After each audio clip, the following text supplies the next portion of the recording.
Whatever you thought of him, Bob Crow was a fighter.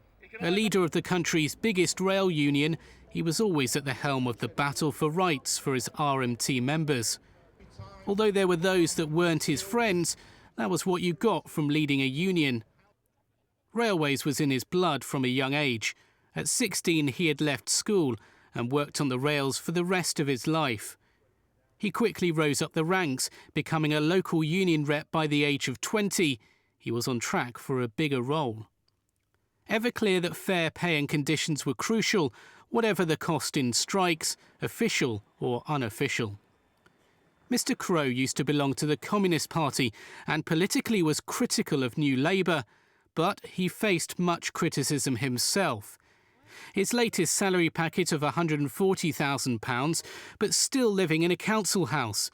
An arguably ill-timed holiday to Brazil, as Londoners faced a 48-hour tube strike this year.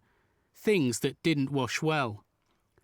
As the RMT's negotiations expanded to hundreds of companies, Bob Crow's role in that naturally diminished. But he kept up the public arguments with London Mayor Boris Johnson over calls for continued constructive meetings.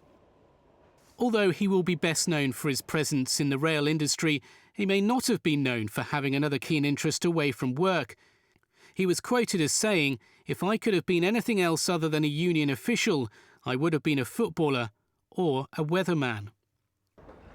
The unions and London Underground bosses remain at loggerheads over plans for ticket office closures and shuffling around of posts, the future of which now is without Bob Crow, whose death at the age of 52 has shocked many.